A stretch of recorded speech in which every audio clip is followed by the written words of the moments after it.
खा कोणाचंही मटण पण दाबा कमळाचं बटण असं चित्रा वाघ यांनी म्हटलंय। लोणावळ्यामधल्या प्रचार सभेत भाजप नेत्या चित्रा वाघ यांचं विधान आहे। आपलं काम आहे घराघरात जाऊन प्रचार करणं, काम करणं। अलग अलग मी सगळ्या बायकांना सांगते, खा कुणाचं पण मटण पण दाबा कमळाचं बटन। लक्षात आलं का? खायचं नाही। अरे बाबा, पार्ट्या चालू होतात,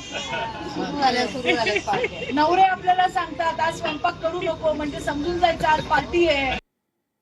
अजितदादांच्या राष्ट्रवादीकडून बिनविरोध नगरसेवक निवडून आणण्यासाठी दबाव तंत्राचा वापर सुरू असल्याचा आरोप युगेंद्र पवारांकडून करण्यात आलाय। विरोधात उभ्या असणाऱ्या उमेदवाराला प्रत्येकी 20 लाख रुपये दिल्याचा आरोपही युगेंद्र पवारांकडून करण्यात आलेला आहे। त्या 8 पैकी साधारण 4 उमेदवार म्हणजे 4 सीटवर आमचे उमेदवार होते आणि एकेकाला त्यांनी 20 लाख रुपये तिथं असे दिलेत अशी चर्चा लोकांमध्ये आहे। आमचे उमेदवार सगळे सामान्य घरातले आहेत, सगळे कष्ट करणारे उमेदवार आहेत। त्यांच्या 10 वर्ष जर त्यांनी काम केलं तरी 20 लाख रुपये त्यांना कमवता येणार नाही।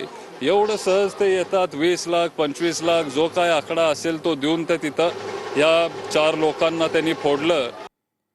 स्थानिक स्वराज्य संस्थांच्या निवडणुकीवर टांगती तलवार सुनावणी होणार आहे। 159 स्थानिक स्वराज्य संस्थांमध्ये 50% आरक्षणाची मर्यादा ओलांडल्याचा दावा केला जातोय।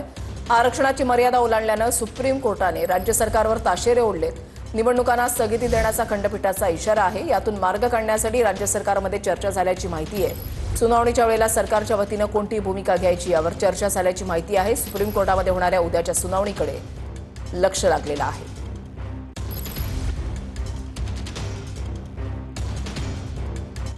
न्यायमूर्ती सूर्यकांत आज सरन्यायाधीश पदाची शपथ घेणार आहेत। न्यायमूर्ती सूर्यकांत देशाचे 53वे सरन्यायाधीश होणार आहेत। सकाळी 10 वाजता शपथविधी होणार आहे आणि राष्ट्रपती त्यांना शपथ देतील। शपथविधी सोहळ्याला 7 देशांचे मुख्य न्यायमूर्ती उपस्थित राहणार आहेत।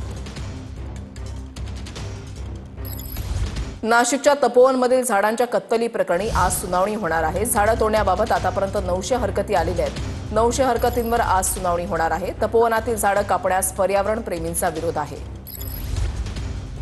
नाशिकच्या तपोवन परिसरात माझ्या मागे असलेल्या या जवळपास 1700 झाडांचं भवितव्य आज ठरणार आहे।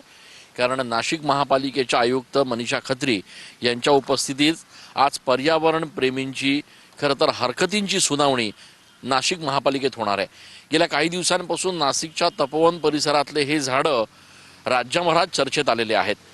नाशिकमध्ये पुढच्या वर्षी सिंहस्थ कुंभमेळा होतोय आणि या कुंभमेळ्यादरम्यान येणाऱ्या साधू महंतांसाठी याच परिसरामध्ये साधुग्रामची निर्मिती करण्यात येणार आहे। ही साधुग्रामची निर्मिती करण्यासाठी या संपूर्ण परिसरातल्या जवळपास 1700 झाडांचं या ठिकाणी ऑडिट केलं जाणार आहे, त्यांचा सर्व्हे केला जाणार आहे। मात्र या सगळ्या पार्श्वभूमीवर महापालिकेला जवळपास 800 हरकती या वृक्षतोडीच्या विरोधात दाखल झालेल्या आहेत, ज्या हरकतींवर आज नाशिक महानगरपालिकेत सुनावणी होणार आहे। कॅमेरा पर्सन खुशाल पाटीलसह मी चंदन पूजा अधिकारी, TV9 मराठी। निवडणुकांपूर्वी राज्यातील लाडक्या बहिणींना डबल गिफ्ट मिळणार आहे। लाडक्या बहिणींच्या हप्त्यावर आचारसंहितेचा परिणाम होणार नाही। नोव्हेंबर आणि डिसेंबरचा हप्ता एकत्र मिळण्याची शक्यता आहे।